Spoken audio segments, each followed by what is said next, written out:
Hello everyone, I'm Neha Goyal and the name of my subject is Childhood and Growing Up. The topic for today's lecture is gross and fine motor skills. Physical motor development. Motor development is defined as the development of a child's bones and muscles and their ability to manipulate his or her environment. According to Crow and Crow, physical motor development refers to the various kinds of bodily movements that are made possible through coordination of nerve and muscle activity.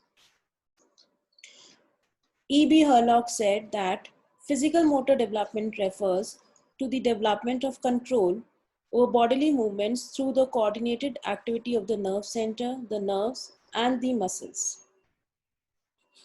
Now, what are motor skills? A motor skill is a function involving the precise movement of muscles with the intention of performing a specific act. Motor skills are movements and actions of the muscles. Now, there are two types of motor skills, gross motor skills and fine motor skills. Let us discuss gross motor skills in detail. Gross motor skills are involved in movement and coordination of the arms, legs, and other large body parts and movements. It requires whole body movement and which involve the large muscles of the body to perform everyday functions. Gross motor skills are of two types, locomotor skills and object control skills. Locomotor skills involve running, jumping, sliding, swimming, etc. Object control skills involve throwing, catching, kicking. Gross motor skills. These are crucial for everyday self-care skills like dressing. Example, where you need to be able to stand on one leg to put your leg into a pant leg without falling over. Gross motor abilities also have an influence on other everyday functions. Example, a child's ability to maintain tabletop posture, upper body support, will affect their ability to participate in fine motor skills like writing, drawing, and cutting, etc., and sitting upright to attend to class instruction, which then impacts on their academic learning.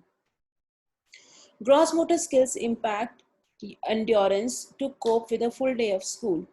Example, sitting upright at a desk, moving between classrooms, carrying heavy school bag, etc. Now let's talk about fine motor skills.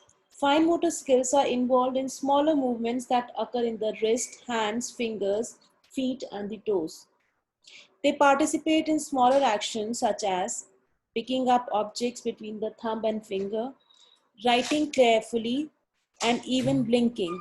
Less developed kids focus on their gross movements, while more developed kids have more control over their fine movements. Fine motor skills are also essential for performing everyday skills like self-care tasks. For example, clothing fastenings, opening lunch boxes, cleaning teeth, using cutlery, and academic skills. Pencil skills of drawing, writing, and coloring, as well as cutting and pasting. Without the ability to complete these everyday tasks, a child's self-esteem can suffer and their academic performance is compromised. They may also be unable to develop appropriate independence in life skills like getting dressed and feeding themselves. Thank you.